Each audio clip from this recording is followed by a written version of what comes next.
am Christine with What's Up Cupcake Crafts, and welcome or welcome back to my channel. Today we are going to talk about a market recap of the most recent market that I had. It was a geek market. Geek Grub was the organizer, and the theme of this market was gaming. It was an indoor market, and it was actually one of the smallest footprints I've ever had for a booth space. So I got a 6x6 corner space. The majority of the booths there were just 6x6 spaces where you basically could have a table, like a 6-foot table, and that was it. So I got a corner space so I could have a little bit more, but that was the smallest space I've dealt with. So I had to do some preparation in advance for once I finally did my practice layout of my booth space the night before. That was really ideal because it helped me to whittle down what I was going to bring. I had to be very thoughtful in how I set up my table space so that I had enough room for all of my things. Sorry, my dog is like lying on my feet. She has her bed right next to us, but she's on my feet. And now she's, okay, you're all right. She's cleaning. I know. So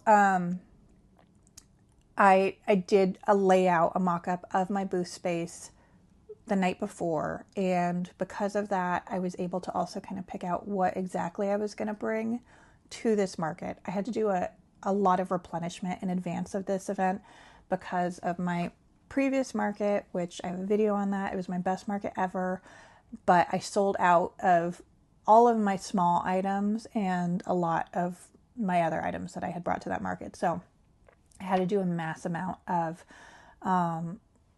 product creation and had some wrist pain because I was just crocheting furiously.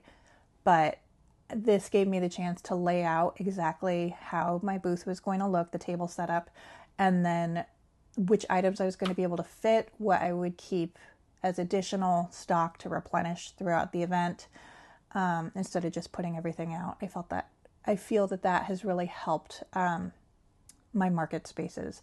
Historically, I would just put everything out, and now I kind of keep some things underneath my table so that I can fill it up as things sell, because otherwise it was just too overwhelming for people. So that's really helped, I think, with people being able to more easily shop my booth. And I also didn't have to bring as many fixtures because I wasn't going to be able to fit them.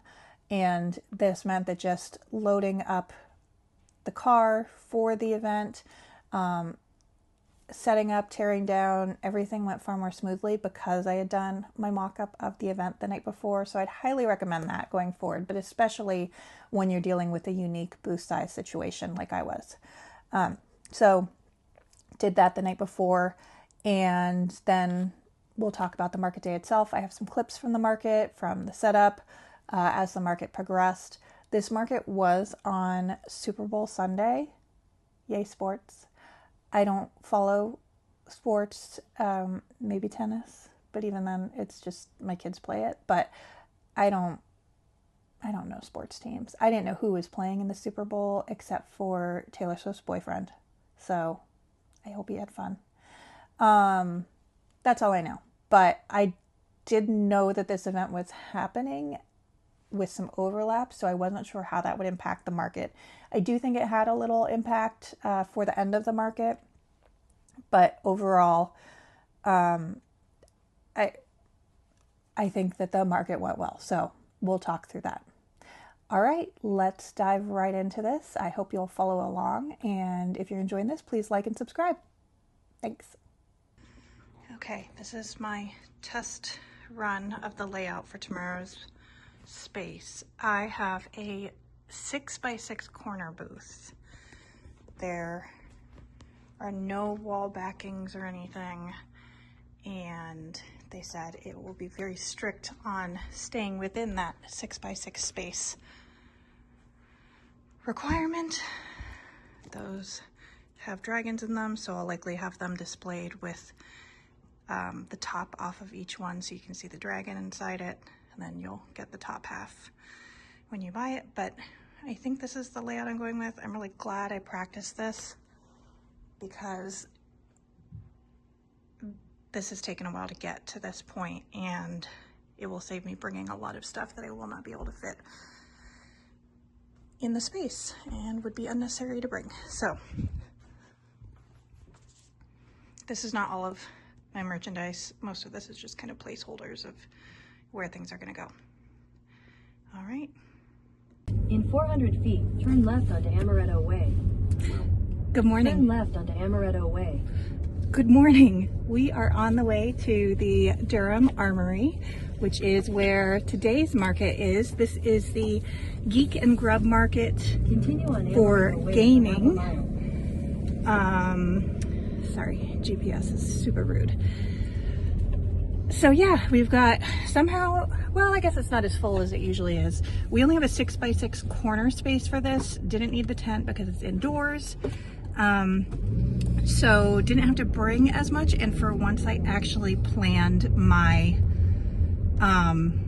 layout the night before, which is shocking because I never do that, but that way I knew exactly what I wanted to bring.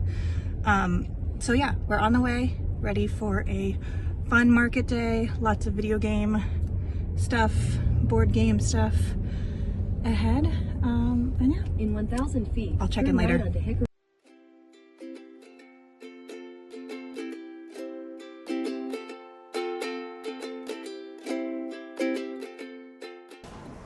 Booth is all set up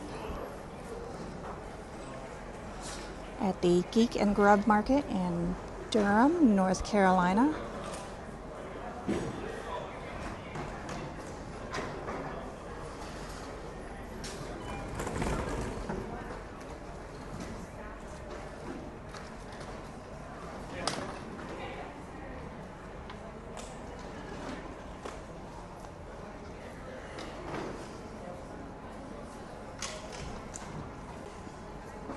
And we have Jen over here with Space for Sunflowers fighting with the chalkboards. I already see so many things I want to shop. I have a good hour and a half before things get started, so I should have time to crochet a couple things. Look how lucky I am to be next to the cannoli stand.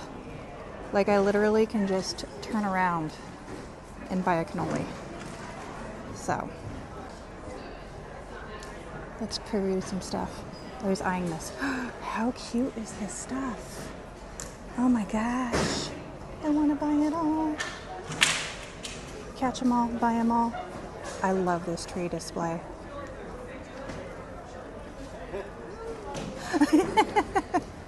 Behind the scenes. This is all of the stuff I'm going to be eating later.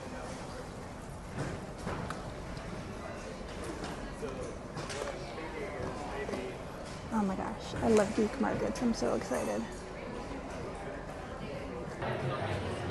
All right, just checking in. We'll see how the microphone works, but it's 4 o'clock. We have an hour left of the market. It's been pretty slow for the last hour so far, but before that, there was like a steady stream of people. So I've been working on, this is going to be the no face from Spirited Away, I think. So yeah, I haven't looked at what sales are, but they felt pretty steady, so we'll see. Just want to check in. All right, bye. Okay, so before we jump into this market recap specifically, I did want to share really quick. I got some new items from Mama Made Minis. If you've seen my other market videos or even my Instagram page, I always wear the same sweater to my markets, and it's one of their sweaters. It's the crochet hook, and I think it says Crochet Magic or something like that, but it's just really pretty. I get lots of compliments on it when I'm wearing it. I think it also has opened up some discussions of like, oh, so you make all of these things yourselves. So I felt like I was just wearing that as my uniform, and I was, and I love it. But I thought I should probably get a couple more pieces to wear in rotation, especially because I'm in Raleigh, North Carolina, and as the weather heats up, it gets so hot, so humid and muggy. I can't just plan on a sweater each time. So I got a couple of t-shirts and one more sweater. So really quick, I got the little yarn ball cowboy, and it is the Stitch Magic Crochet Club.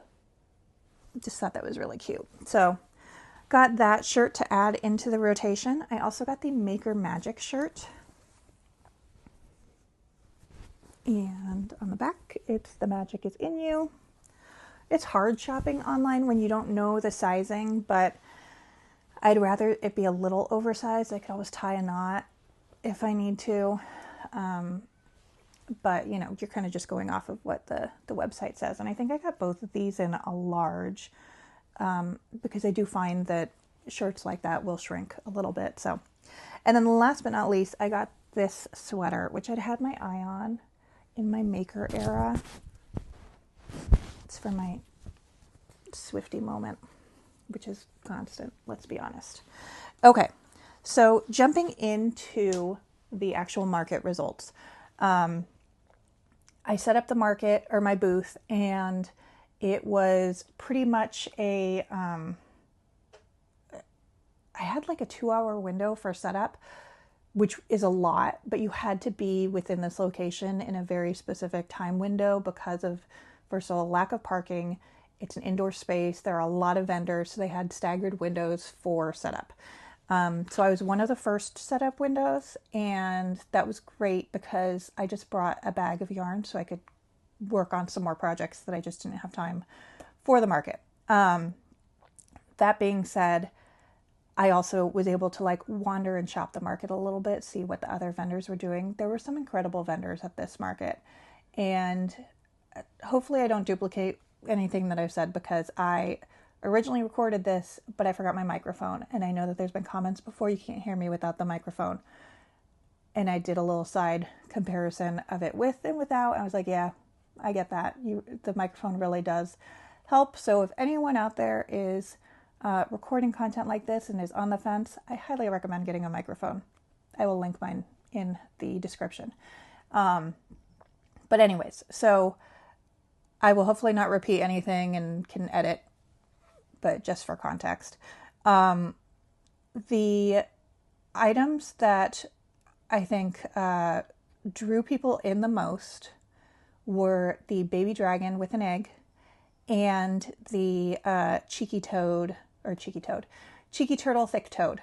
So I had those kind of on display with a little sign explaining that they've got junk in their trunk. And I only had time to make one cheeky turtle. I wanted to make more. I only had time for the one. That one sold. I did make 2 thick toads. I wasn't sure how they were going to do because I hadn't made that pattern before. It's another free pattern, which is in my pattern links document. But I want to give it a go because the turtle does so well, and the toad is just really cute. And it looked like it was going to be a little bit simpler, and it is a little easier to make, so I charge a little less for it. I think that, and the whimsy of it, like the silliness of it, it was a hit. So I made 2, sold 2, made another one while I was in the booth and sold that one. So definitely gonna go more into those in advance of my next market, which I have some time for. But the baby dragon with the egg, I had 3 of them on display. I just put the bottom halves of the eggs out, and then I did the dragon sticking out, and I kept the lids on my side just for space reasons. But that drew a lot of people in. People liked the varieties of the dragons. I only sold 1 of them, but that was one of my higher items at the booth. It was $40. I would normally charge $30 just for the baby dragon, but because I'm selling as a bundle, I do it at $40. I have brought just the baby dragons before and sold that as a standalone, but the eggs really have been popular with people, and a lot of people were picking that up, were interested in it. In the end, either didn't get it because it was just on the higher side, or they ended up buying a couple things that added up to the same amount. So one thing with this market that I observed was there was a lot of kids, which was great. My stuff does well with kids. I think there were a lot of instances where parents gave their kids like a 10 or 20 and said, have fun. So you could just tell when people, especially kids, were looking. They were kind of doing the math in their head of like, I've got this much, like, can I get this? So a lot of my smaller things were what sold. That being said, my swing buddies completely sold out at my last market. This time they weren't hit as hard. I sell them for $13, so it's over the $10 mark. But I mean, they take time, so I'm fine with the price that I sell them for. But I think because they were just, you know, kids shopping within a very specific budget, or maybe they were told $10 or whatever, I just didn't sell as many of those. The ones that I did sell a ton of, ducks, the ducks always seem to be popular. And it's not just the yellow ducks, it's also the mallards. So sold a few of those. I also did chickens this time. I just took the duck pattern and added the top. And those were popular, especially the Junimo chicken. So I would definitely recommend that. And just in general, people like going through the spinner and seeing what the options are. I have Kirby's, penguins, axolotls, turtles, just a whole bunch of different fun things on that spinner. And that spinner's been very popular. I'm glad I switched from my previous. I had like a crate with a bar on the top, and you just couldn't see as many of them. You kind of had to go through the crate to find things, which I do think people enjoy going through like little baskets and stuff to find, you know, varieties. But with the swings too, it just gets a little chaotic. So hanging them on the spinner display has been a great addition. I'll link the spinner display too. So all of the patterns that I'm mentioning should be in the document of the patterns that I'll have linked below. If there's something that I mentioned that I do not have linked in that document, just drop a note and I'm happy to update the file and link to the pattern. I'm just trying to keep everything updated, but as I mentioned before, I love buying patterns, and I buy a lot of them, so I think sometimes I just might not realize that I haven't updated the document yet with a new pattern that I mentioned. So in addition, I made the Poro figure from League of Legends. That was the first item I sold. That item was a pain to make because it's with the fur yarn, and making a magic ring with fur yarn is the bane of my existence. But that was the first item to go. I think I sold it for $30. In my head, when I was making it, I was like, this is going to be $50 because I hate doing this. But in the end, I put it out for $30, and it was a guy buying it for his girlfriend. He came over and he's like, can you put that thing just aside for me really quick and I'll pay for it right now? And then his girlfriend walked up and he was like, I was trying to buy it before you came over. And she was like, oh my God, you have to get it. So she was very excited to see it. It was a very cute item. As painful as it was to make, it was fun. And I just freehanded a pattern for it. So I'm definitely going to have to make some more of those, and I can write down the pattern and share that. But yeah, that was the first item I sold. Aside from that, though, the little Totoros that I had this gray one, blue, and minis. So I had one gray because I didn't have time to make more, 2 blue, and 4 minis. The gray one sold immediately, and someone was in line behind the guy and was like, do you have any more of the gray? And I said, I don't. I have blue and white, but like I only had time for the one. So he bought a blue one. And then I sold 3 of the 4 little white ones. They're tiny. I sell them for $5, and it's, if you've seen Totoro, like they're just really cute. So I find that item is generally very popular. I think I would have sold the 4th one, but it had fallen off the display and gotten somehow into like the mushy pot bin, and I didn't realize that, so I put it back up on display towards the end of the market. But yeah, so that was popular. Excuse me, iced coffee break. Okay. Beyond that, the chunky chickens, always a hit. So that sold fairly well. Small snakes, people like them because they're fidgety too. The white ones or the cream ones with a colored underbelly, those seem to be the first ones that get picked up and purchased. But all of the natural colors generally go pretty fast too. So I've had green with like a tan underbelly, and then I think a brown one. Yeah, the small snakes are fun. Also being Year of the Snake, that's another selling point. Like if I'm talking to someone, I'll say, oh yeah, because it's Year of the Snake. And they're like, oh, of course. And then they buy it.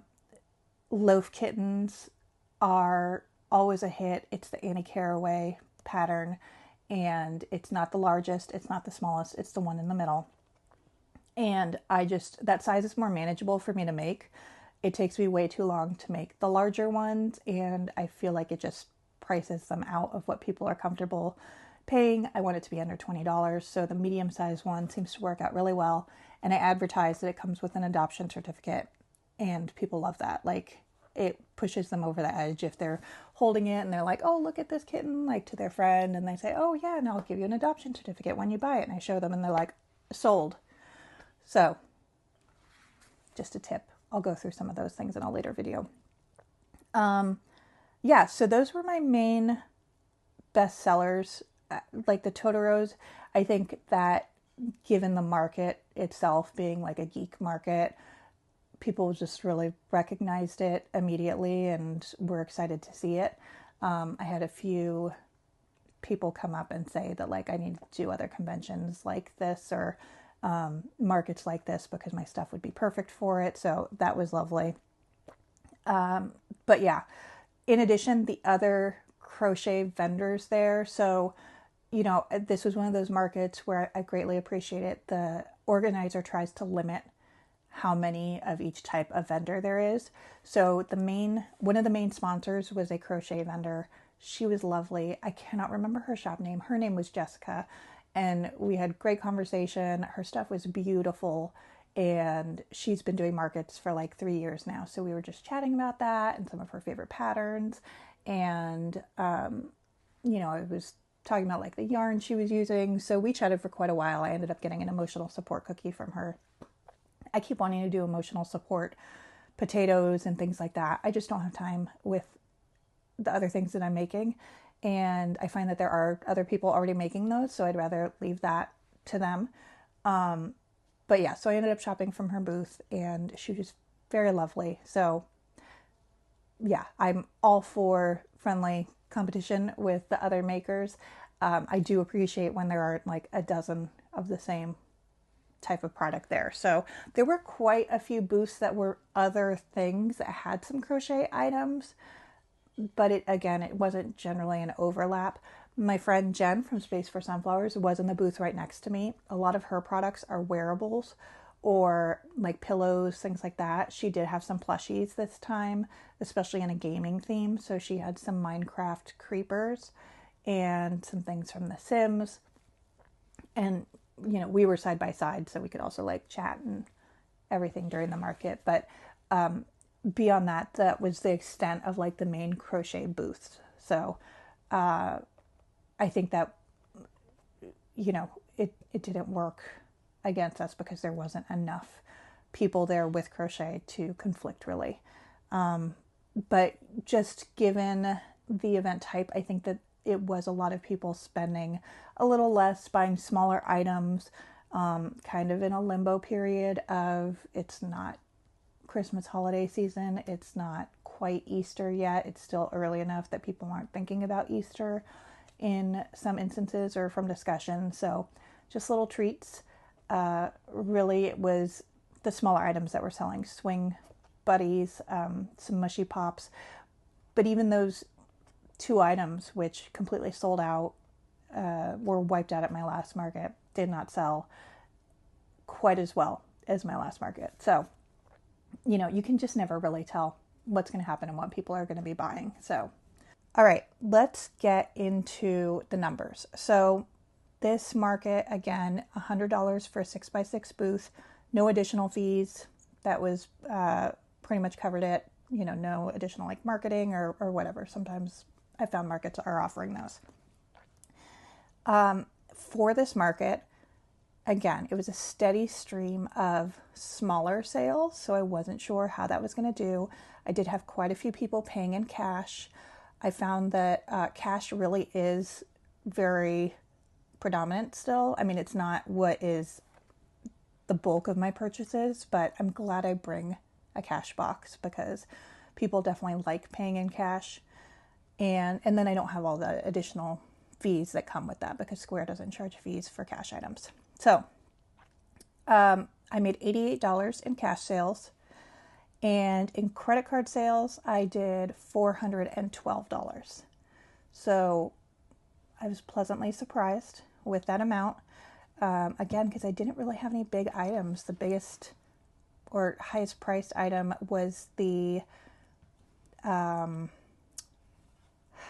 dragon and egg, and then the little Poro doll.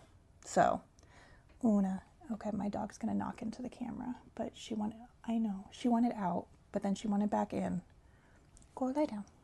I know, go lie down. Okay, we're looking outside. We're just, so, stop it, go lie down. $400 in cash. Fees, $13.22. Those are Square fees. So overall, my total, not counting those fees, was $500 on the dot. The total with the fees was $486.78. So, then take out the $100 market booth fee. I was pleased with the day. The last 2 hours were really rough. It was pretty dead. There was an issue with the sound balance at the event, which was a bit challenging. The organizer acknowledged that it was a problem. Basically, they had a kind of DJ MC up at the main stage where all of the competitions and everything were happening. And when the market first started, there was music playing and it was loud. And he did like a poll of the vendors and everyone was like, turn it down. So he turned down that volume, but the microphone volume still stayed very high. And it wasn't a problem until there was that Mario battle blindfolded. And it felt like he was screaming into the microphone with excitement. It was a fun event and it was funny to watch, but it was loud. It did seem to correct itself. They, I think, got some feedback that it was a lot. So then at the end of the event, they acknowledged like, hey, we're sorry about that. We know that it was probably overstimulating for a lot of people. I definitely get overstimulated when there's just like a ton of people around and things are really loud, but I'm not overly sensitive to it, I'd say. I was getting a headache. It was a lot. So there was that. And when it just got dead by the last 2 hours, I was pretty tired at that point. Like just so much had been happening all day. But again, it was a good market. I'm pleased with the results. I would 100% do markets with them again. It was fun. I wish I had been able to bring my kids to it. It just, the coordination of getting them there, I wouldn't want to keep them there the whole time. So, yeah, it was a good market. I would 100% do it again. In fact, I do have a market with them again, though at a different location. In August, it's going to be their cottagecore market, which can't wait. But yeah, it was a great event. The organizer themselves, Geek and Grub, I believe they have received some awards on EventMe for the way that they organize their events. So I'd highly recommend them. And it was really fun. If you are in the Raleigh-Durham area, I would come out and check them out. Bring the family. The next one I think is a fantasy theme. I was supposed to do it, but I'm traveling. So my friend Jen from Space from Sunflowers will be there. So you can go out and shop that one. I'm sure that one will be amazing with other vendors too. And then I can only imagine what events that they'll do for a fantasy theme. The people that came in cosplay were incredible. I've never really been to an event where people have come in cosplay.